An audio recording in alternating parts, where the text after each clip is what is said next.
The question mark. It's a weird concept if you think about it.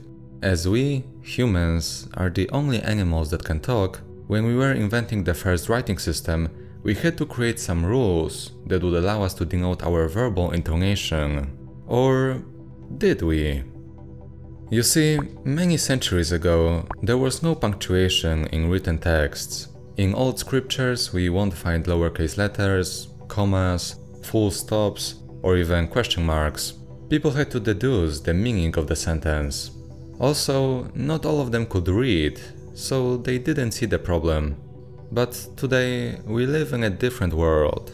Illiteracy is slowly becoming an unknown concept, and we are surrounded by written text. Sometimes too much of it. So then, in a world defined by language barriers, but inhabited by humans of the same fundamental nature, why is one aspect of our language universal? The question mark. The short answer is, it's not universal. At least, not this symbol. To this day it confuses me when I see it used in Asian languages.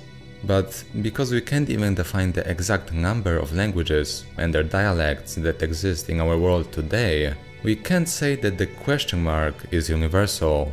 In fact, I found a counter-argument to this statement.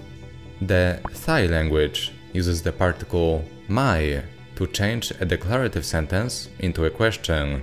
More common example would be Spanish, where, since the year 1754, you have to declare a question from the beginning of the sentence with an inverted question mark.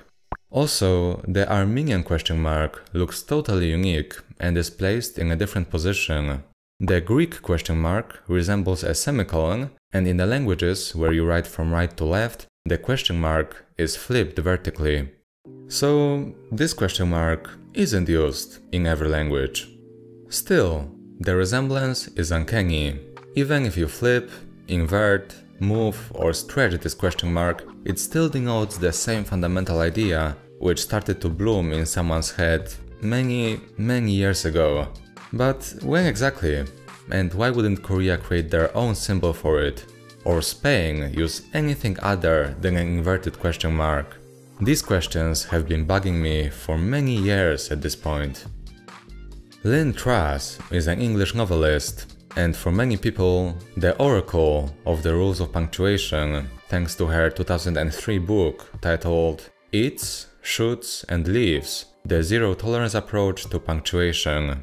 And she attributes the creation of an early version of the question mark we know today to Alcuin of York, an English scholar who lived in the 8th century, once named, quote, the most learned man anywhere to be found. And another quote, this is how Lynn Truss describes the look of this character. A lightning flash, striking from right to left. It's not really how we would describe our question mark, right? Or is it? So how did this early question mark look like? Well, something like that. You know, a slanted, curved line after the period, sometimes written a bit higher up. It really was a lightning flash.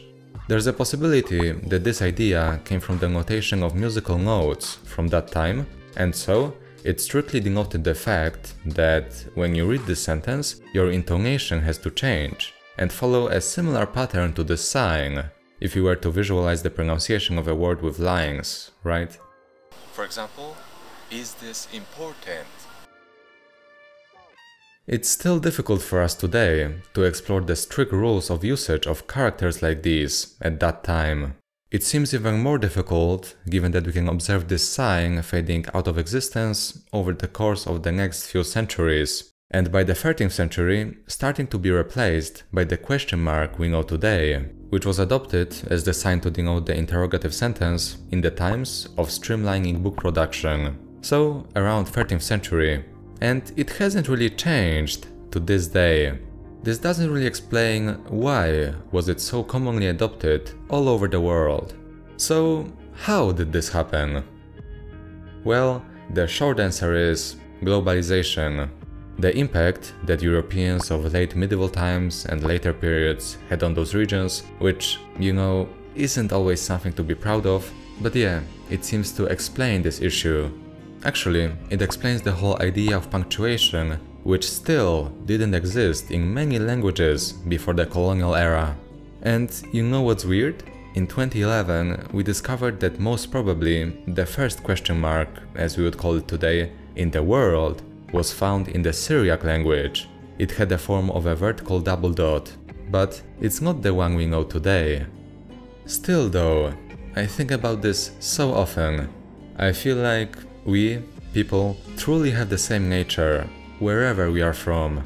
We can see our ideas overlapping in so many remote places on Earth. And so, we come back to this old form of the question mark, a form which we're not so sure even existed. It resembles a tilde.